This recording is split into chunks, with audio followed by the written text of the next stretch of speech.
চারটি বেদ, 6টি বেদাঙ্গ, 150খানা উপনিষদ, 17টা পুরাণ আর একখানি মহাপুরাণ শ্রীমদ ভাগবত আর 2খানি মহাকাব্য, একটি রামায়ণ, একটি মহাভারত। একমাত্র রামায়ণ মহাকাব্যটি রচনা করলেন মহর্ষি বাল্মীকি মুনি। এত ব্যতীত বেদ, বেদাঙ্গ, উপনিষদ 60 লক্ষ শ্লোক দিয়ে মহাকাব্য মহাভারত রচনা করলেন কৃষ্ণ দ্বৈপায়ন বেদব্যাস। সনাতন ধর্মে একটাই মাত্র গ্রন্থ যেটা কারো রচিত ধর্ম গ্রন্থ নহে। আজ থেকে 5334 বৎসর পূর্বে কুরুক্ষেত্র রণাঙ্গনে কৌরব এবং পাণ্ডবদের মধ্যে হস্তিনারার সিংহাসন নিয়ে যে সংগ্রাম উপস্থিত হয়েছিল, সেই সংগ্রাম স্থলে অনন্ত কোটি বিশ্ব ব্রহ্মাণ্ডের মালিক যিনি, যার ইন্দ্রিয় ব্যতীত মানব তার চোখের পলক ফেলতে পারেন না, সেই ভগবান শ্রীকৃষ্ণ ছিলেন তৃতীয় পাণ্ডব অর্জুনের রথের সারথি।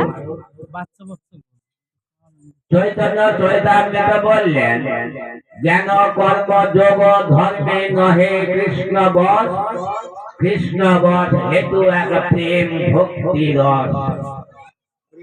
নো সাধ্যান্তি মাং যোগ নো সাংখ্য ধর্ম উদ্ধব, যথা ভক্তির মর্যাদা।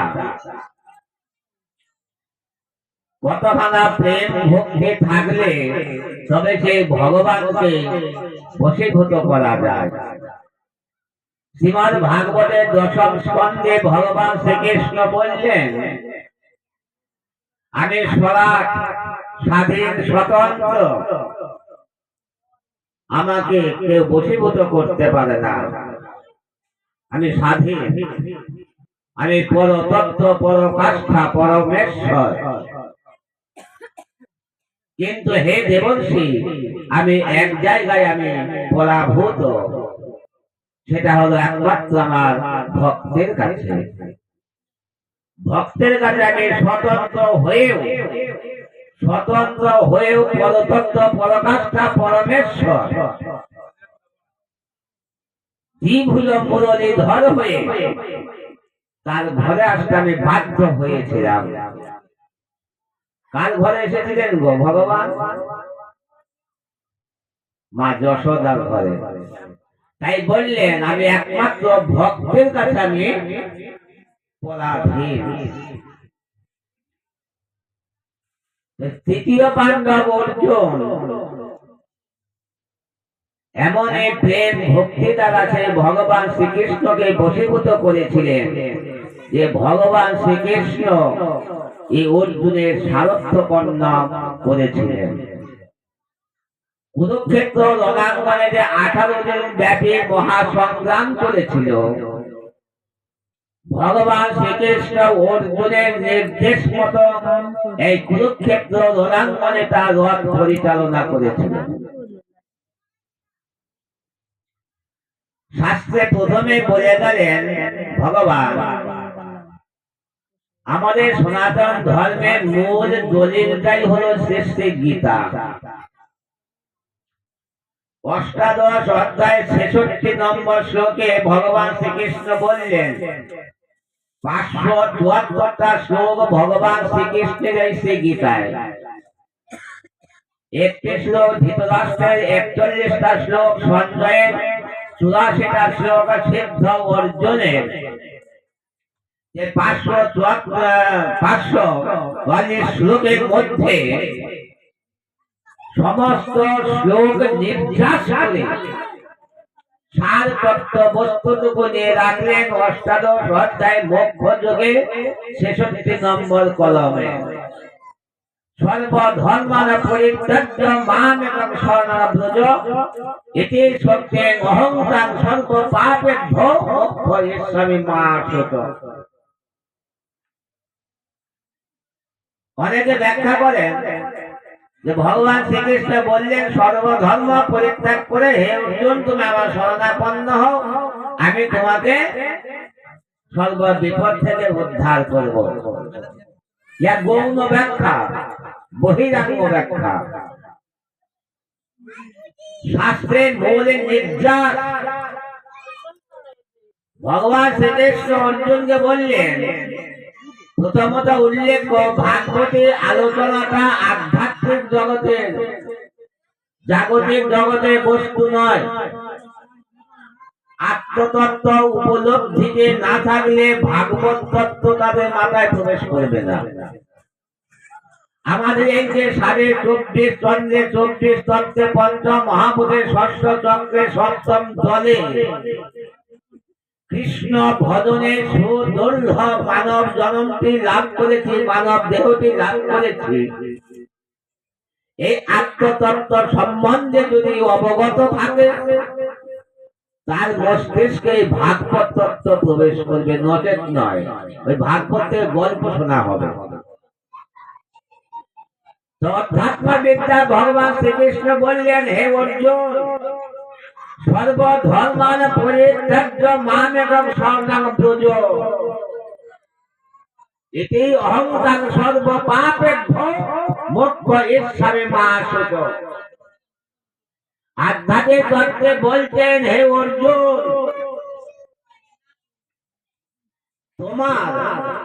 তোমার ভিতরে যে এই যে আমি রথে বসে যে সে তো অশ্বযুক্ত রথ বসে যে 6টা ঘোড়া লাগাম ধরে টেনে আছে, যদি আমার হাতে লাগাম না থাকতো ঘোড়া, এই ঘোড়া এরা হলো পশু জাতি, আসরি স্বভাবে, এরা তোমার রথখানাকে দিক ভ্রান্ত করে বিপদগামী করে গহীন সাগরে তোমাকে নিমজ্জিত করত। তাই আমি লাগাম ধরে ফেলে বসে আছি যে ঘোড়া যেন তোমার এই রথখানাকে বিপদগামী না করতে পারে। যেটা আমি তোমার রথের সারথি, নিতাই গৌর হরি বল হরি বল। তাই বললেন, হে অর্জুন, অর্জুনকে উপলক্ষ রেখে এই যে গীতা তত্ত্বটা আলোচনা করেছিলেন, সেই সময় দাপর যুগে সূর্য পশ্চিম দিগন্তে অস্তমিত, এই কলি যুগে সূর্য পূর্ব দিগন্তে উদ্ভাসিত হচ্ছে। এহেন সন্ধিক্ষণে দাঁড়িয়ে এই গীতা তত্ত্বটি আলোচনা করেছিলেন। ভগবান শ্রীকৃষ্ণ সুদূর সেই কুরুক্ষেত্র রণাঙ্গন থেকে লক্ষ্য করলেন আগত কলিযুগ। তাই অর্জুনকে উপলক্ষ রেখে কলিহত জীবের প্রতি অঙ্গুলি নির্দেশ করে বলেছিলেন যে তোমার এই যে 24 তত্ত্বের দেহ কাটা কৃষ্ণ ভজনে, এই দেহের ভিতরে সেই 6খানা আসরিক স্বভাবের অশ্ব রয়েছে। কি বললেন? আত্মানাং রথিনাং বৃদ্ধি শরীরং রথমেবত ইন্দ্রিয়াণি হয়ান বিশং শ্রীষু গোচরা আত্মা ইন্দ্রিয় মন যুক্তেন ভক্তে তাহ মনীষণ যষ্ট বিজ্ঞানমান ভবতি সহোত্তম পারমাত্মতি তদ্বিষ্ণু পরম পদম মন প্রগ্রহ বান্নর। বহির্জগতে অর্জুনের রথে যে শ্বেত রঙের যে 6টা ঘোড়া ছিল, যদি ভগবান শ্রীকৃষ্ণের হাতে লাগাম না থাকতো, ঘোড়াগুলোর মধ্যে আসরিক স্বভাব, তারা ওই অর্জুনের রথখানাকে বিপদগামী করে বহির সাগরে অর্জুনকে নিক্ষেপ করত। কিন্তু ভগবান অর্জুন ধরে আছে, যার জন্য ওই অশ্ব রথখানাকে বিপদগামী করতে পারছে না। তাই বলে মন প্রগ্রহ বান্য আত্মানাং রথিনং বৃদ্ধি শরীরং রথমেবত ইন্দ্রি আনি হয়ান নাহ। এই যে তোমাদের দেহ, এর জন্য আমরা বলি যে গীতাটা রিসার্চ করবেন। গীতাটা রিসার্চ করলে তার অন্য কিচ্ছু দরকার নাই, উপোস পালন ব্রতাচারে কিচ্ছু দরকার নাই। যে শুধু গীতাটা রিসার্চ করে তার ভগবানের নির্দেশ মতো তার জীবনযাত্রা পরিচালিত করতে পারে। কি বললেন? এই যে তোমার 24 তত্ত্বের দেহ, এর মধ্যে সেই 6টা আসরিক স্বভাবের বর্ষ রয়ে গেছে। তারা কে? কাম, ক্রোধ, লোভ, মোহ, মদ, মাৎসর্য। কত ভাবে ডিসকাস করলেন গীতায় ভগবান শ্রীকৃষ্ণ। কুরুক্ষেত্র রণাঙ্গনে মহাসংগ্রাম হতো না যদি কৌরব পক্ষে দুর্যোধন, দুঃশাসন, কর্ণ, জয়দ্রথ, দ্রোণাচার্য, শকুনি, এই 6 জন যদি দুর্যোধনকে প্ররোচনা না দিত, এই রক্তক্ষয়ী সংগ্রাম হতো না। দুর্যোধন জানতে পেরেছিলেন যে মহারথী আমার পক্ষে আছে, আমি যুদ্ধে জয়লাভ করব। ওইখানেও যেমন 6 জন, অর্জুনের ঘোড়া রথেও ছিল 6টা ঘোড়া, আর এই মানব যে 24 তত্ত্বের দেহের মাঝেও সেই 6টা ঘোড়া। তাই বললেন মন প্রজ্ঞ বান্নর। ভাগবত আচার্য সুখদেব গোস্বামী বর্ণনা দিলেন ভাগবতে, এই যে ভাগবত সুধামৃত পান করা, এটা স্বর্গের দেবতারাও পায়নি। দেবতারা সুখদেবের পদ রুদ্ধ করে দাঁড়িয়েছিলেন যে ভাগবতের সুধামৃত আমাদের দান করো, কিন্তু তাদের ভাগ্যাকাশে হয়নি। ভাগবত আচার্য বর্ণনা দিলেন দান, ধ্যান, পুণ্য কর্ম দ্বারা যে পুণ্য অর্জন হয়, সেই পুণ্য অর্জনের দ্বারা ভাগবত শ্রবণে সৌভাগ্য লাভ হয় না। মাথায় নিয়ে যাবেন। আরে দান ধ্যান করলেন, যাগ যজ্ঞ, হোম, তপস্যা, একাদশী সমস্ত কিছু করলেন, তাতে যে পুণ্য সঞ্চয় হয়, সেই পুণ্য সঞ্চয় দ্বারা এই ভাগবত সুধামৃত পান করা সৌভাগ্য অর্জন করা যায় না। ভাগবতের 3য় স্কন্ধে 6ষ্ঠ অধ্যায় 87 নম্বর শ্লোকে পরিষ্কার বর্ণনা করে দিয়ে গেলেন শ্রীল পরমহংস সুখদেব গোস্বামী।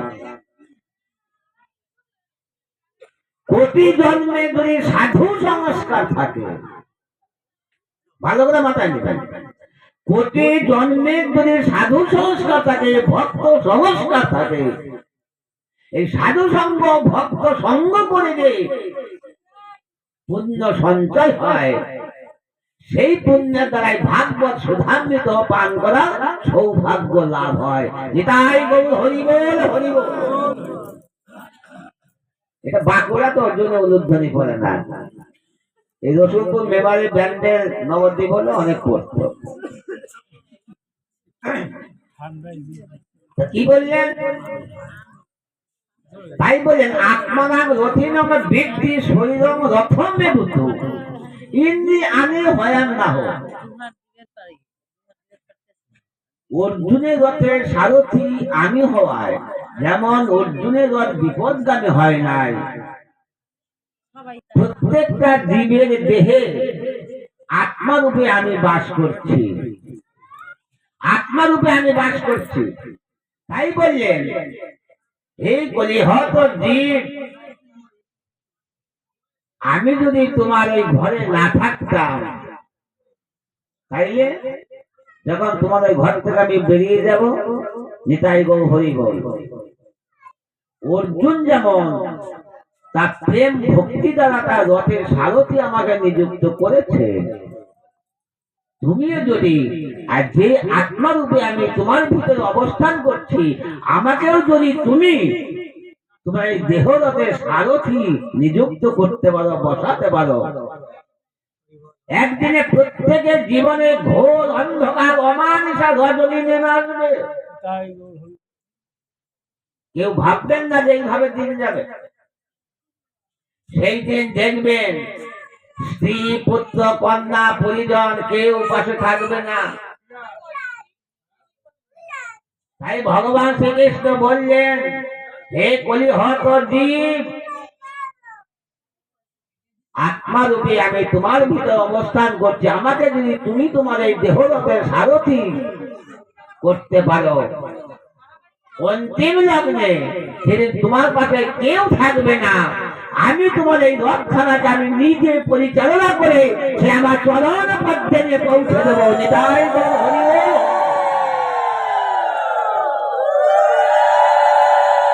তাই ভগবান শ্রীকৃষ্ণ বললেন,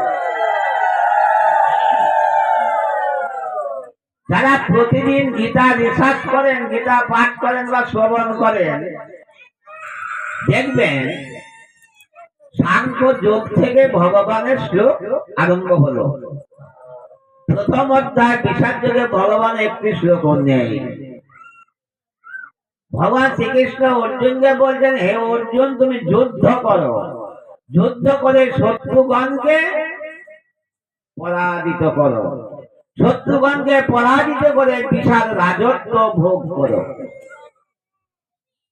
প্রশ্ন উঠল, ভগবান শ্রীকৃষ্ণ গীতায় কোন যুদ্ধের কথা বললেন? ভৌতিক যুদ্ধের কথা বললেন? গীতায় ভগবান ভৌতিক যুদ্ধের কথা বলেননি, নৈতিক যুদ্ধের কথা বলেছেন।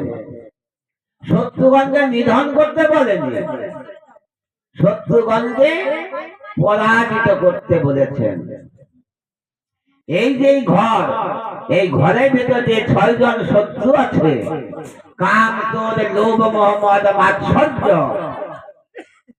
গুরু আশ্রিত হয়ে গুরুর নির্দেশিত পথ অবলম্বন করে সেই রণকৌশল জেনে নিয়ে এই শত্রুগণকে পরাভূত করতে বললেন, নিধন করতে বলেননি। এখন তো হুজুগে বসে গুরু করা হচ্ছে। আমি সবাই গুরু করলে, আমি না করলে কেমন হয়? আমি গুরু করলাম, মোটা মালা গলায় নিলাম, তিলক কাটলাম, তাহলে সাধুর বাজারে যেতে পারবো? পরিষ্কার বললেন, গুরু আশ্রিত হয়ে গুরু প্রদত্ত কর্ম সাধন দ্বারা এই 6 জনকে বশীভূত করতে বললেন। এই গুরু প্রদত্ত কর্ম সাধন দ্বারা যদি এই 6 জনকে বশীভূত করা যায়, ভাগবত আচার্য বললেন, এরা রিপু নয়। আমরা বলি সররিপু না। সাধনার দ্বারা যদি এদের কৃষ্ণ সেবায় উৎসর্গ কেউ করতে পারে, কৃষ্ণ সেবায় সমর্পণ করতে পারে, যেটা বলে সর্বধর্ম পরিত্যাজ্য। এই অর্জুন, তোমার ভিতরে যে আসরিক স্বভাবের অসুরগুলো রয়েছে, তাদের সেই আসরিক স্বভাবকে আমার চরণে সমর্পণ করো। বললেন, আমার চরণে সমর্পণ করো। হে অর্জুন, তুমি চিন্তা করো না যে আমি কেবলমাত্র তোমার রথের সারথি। এই বিশ্ব ব্রহ্মাণ্ডের কীট পতঙ্গ, তরুলতা, গুল্ম আদি ভগবানের সৃষ্ট জীব যাহা প্রাণী, প্রত্যেকের রথের সারথি আমি। প্রত্যেকের রথের সারথি আমি কৃষ্ণ ভগবান। আমি রথ চালালে চলে, আমি রথ না চালালে রথ বিকল।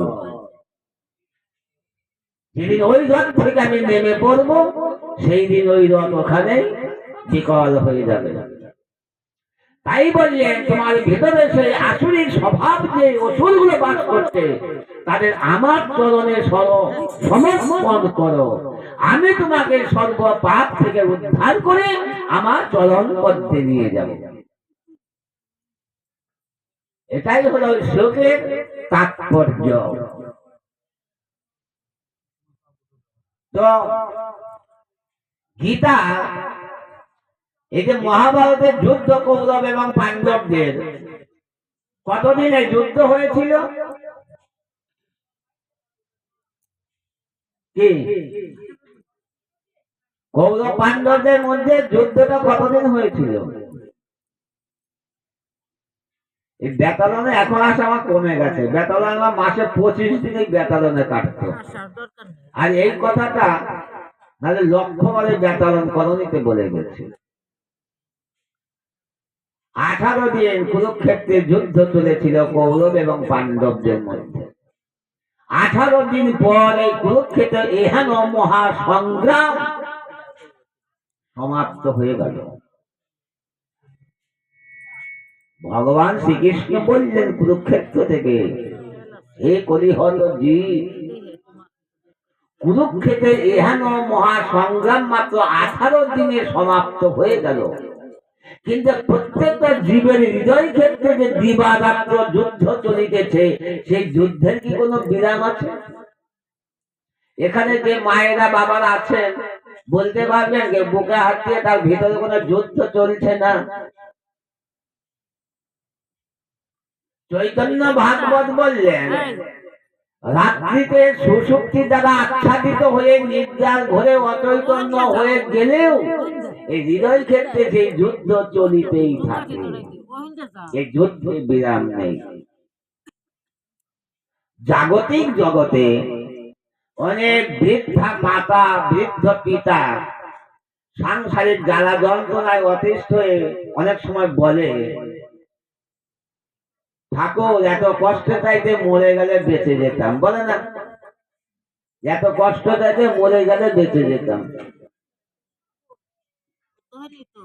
চৈতন্য ভাগবতের মধ্যলীলার ৪বিংশ পরিচ্ছেদে নোট করে নিয়ে যান, গ্রন্থের সঙ্গে মিলিয়ে নিবেন। শ্রীমান গৌর সুন্দর বললেন, না জীব, মানুষ মারা গেলে এই দ্বন্দ্ব যুদ্ধ তথা তিতাব জ্বালাতে গেছে নিস্তার লাভ করে না।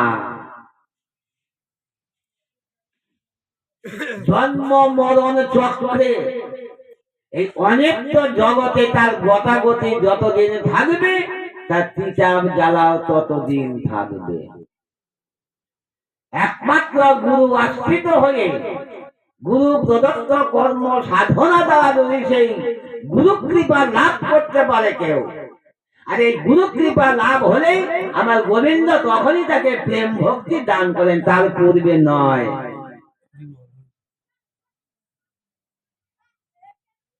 এই প্রেম ভক্তি লাভ হলে সেই ভগবান শ্রীকৃষ্ণের নিত্য ধাম প্রাপ্ত যদি কেউ হতে পারে, এই যাওয়া আসা যদি কেউ বন্ধ করতে পারে, তিনি একমাত্র তিতাব জ্বালা থেকে নিস্তার লাভ করে। আর ভগবানের নিত্য ধাম কোথায়? ভগবানের বাড়ি কোথায়?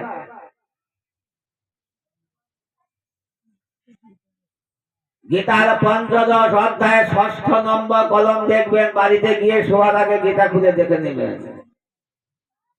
ন তদ্ভাষয়তে সূর্য ন শশাঙ্ক ন পাপক যত কর্তা নিবর্তন্তে তদ্ধাম পরমং মম।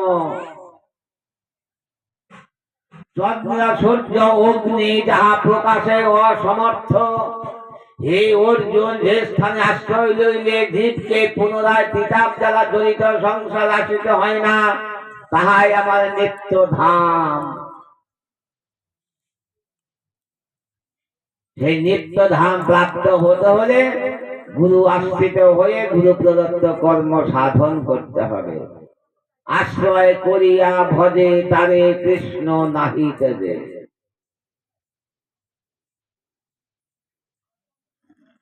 এই যে গীতা, গীতা কোন সাম্প্রদায়িক ধর্ম গ্রন্থ নহে। কেউ ভাববেন না যে গীতাটা শুধু হিন্দু সম্প্রদায়ের, সনাতন ধর্মের। সমগ্র বিশ্ব মানব জাতির ধর্মগ্রন্থ গীতা। এই গীতাকে রিসার্চ করে সমস্ত ওয়ার্ল্ড আর সভ্যতার দিকে এগিয়ে যাচ্ছে। ৪৫৩টা দেশ সমস্ত পৃথিবীতে যতগুলো মুসলিম কান্ট্রি আছে, প্রত্যেকটা মুসলিম কান্ট্রিতে গীতা রিসার্চ হয় ইউনিভার্সিটিতে। ভাববেন না যে গীতাটা শুধু হিন্দুরাই সমাদর করে। খবর রেখেছেন এই ২৪ সালে, গত ২৪ সালে আরব যেখানে একটা হিন্দু নেই, রাধা গোবিন্দের সুউচ্চ মন্দির প্রতিষ্ঠিত হয়েছে। বিধর্মী মুসলমান রাধা গোবিন্দের সেবার জন্য এই ভারতবর্ষ থেকে তার সেবায়িত নিয়ে গেছে, ওখানে নিযুক্ত করেছে। তাই মহাপ্রভু খুব দুঃখ করে বলেছিলেন কাশীতে বসে, সূর্য উঠল এক দেশে, সূর্য উঠল আমার দেশে, সূর্য উঠল আর অন্ধকার দূর হলো 7 সমুদ্র 13 নদীর পারে। আমি সেই অন্ধকারে রইলাম। বোঝা গেল কথাটা? আর সমগ্র পাশ্চাত্য দেশে গীতার সম্প্রসারণ যেরকম, আমার ভারতবর্ষে তা নেই। তাই বললেন, কেউ ভাববেন না যে এসেছি জগতে হাসি খেলে দিন কাটালাম, আনন্দ ফুর্তি করে দিন কাটালাম, মরে গেলাম, নিয়ে পুড়িয়ে দিল বা শেষ হয়ে গেল জীবন। না, আবার আসতে হবে। আমরা একটা কথা বলি না যে মানুষ খালি হাতে আসে আর খালি হাতে যায়, কি এটাই তো কথা বলে। ভাগবত আচার্য বললেন না, একজনও খালি হাতে আসে না আর একজনও খালি হাতে যায় না, একজনও খালি হাতে যায় না। পরিষ্কার ভাগবত বর্ণনা দিলেন। সুখদেব বলে শোনো পাণ্ডুর নন্দ, অপূর্ব কৃষ্ণ কথা করহ শ্রবণ। অন্তিমেতে যবে জীবে ত্যাগে করে বর, কর্মফল সাথে তার যায় নিরন্তর। পাপ রূপে পাথেও সে লয়ে নিজ মাথে, নরকে প্রবেশ করে ভুলে নাহি তাকে। প্রতপ্ত বালুকা পথে দগ্ধ সূর্য তাপে, তাহাতে চলিতে হয় আপনার পাপে। অগ্নি সম বায়ু বহে জাগে দাবানল, পথেতে আশ্রয় নাহি নাহি থাকে খাদ্য জল।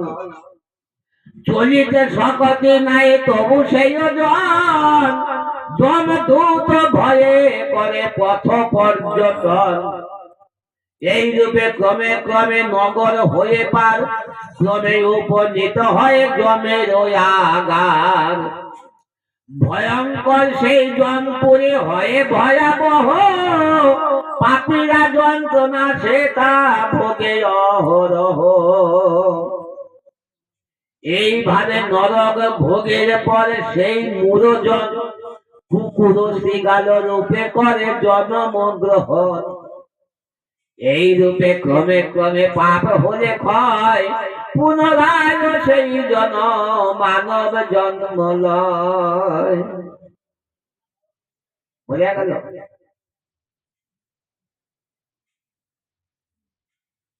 মানব কুলে এসেছি, আবার যেন এই মানব কুলে অন্তত আসতে পারি। ভগবানের কাছে চাওয়া পাওয়া একটাই জিনিস, জড় জগতে কিচ্ছু চাওয়া পাওয়া নেই। চাওয়া পাওয়া যেখানে আছেন সেখানে আমার ভগবান নেই। তার কাছে একটা জিনিস একমাত্র চাওয়া পাওয়া, এই গোবিন্দ যেন তোমার রাতুল চরণ পদ্মে আমার স্থান হয়। যদি ভাবে আবার আসতেও হয়, যেন তোমার ভক্তের বাজারে আমি আসতে পারি, কৃষ্ণ ভক্তিময় মায়ের গর্ভকে আশ্রয় করে যেন জগতে আসতে পারি। এইভাবে ক্রমাগত আসতে আসতে যিনি ভক্ত কৃপা হবে, সেদিন সমস্ত মায়ের বন্ধ ছিন্ন করে আমার রাধা গোবিন্দের চরণ পদ্মে গিয়ে পৌঁছাবে। এর জন্যই বললেন এই গীতা তত্ত্বটা, গীতাটা রিসার্চ করে পেন। এই সংসারে আমরা যতদিন আছি, সংসারে ঘানি প্রত্যেককে টানতে হবে মরার আগের দিন পর্যন্ত। 24 ঘন্টা সময়, তার মধ্যে 23 ঘন্টা সংসারে কর্তব্য করুন। ভগবান বললেন 1 ঘন্টা সময় আমার জন্য ব্যয় করো। এই 1 ঘন্টা যদি আমার জন্য ব্যয় করো, আমার সাধু সঙ্গ, আমার ভক্ত সঙ্গে সম্মিলিত হবে, আমার এই ভাগবত সুধান্বিত জীবনে একদিনে কেউ শ্রবণ করে, যেদিন তোর পাশে কেউ থাকবে না, আমি তোকে ত্যাগ করবো না, আমি নিজে তোকে হাত ধরে এই মায়ার সাগর ভব সাগর অতিক্রান্ত করে আমার চরণ পদ্মে নিয়ে যাব।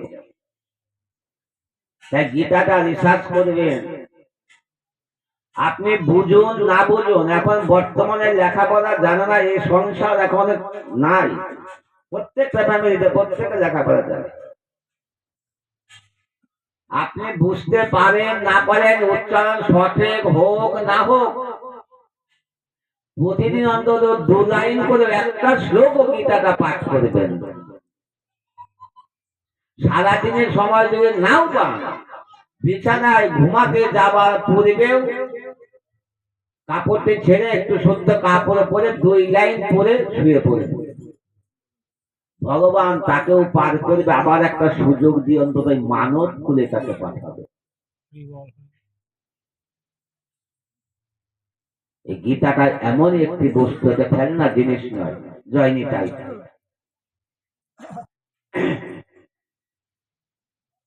আজ এখানে আলোচিত হবে চৈতন্য চৈতামৃত থেকে বিষ্ণু প্রিয়া ত্যাগ বৈরাগ্য কল্যাণয়া ভক্তিময় মায়েরা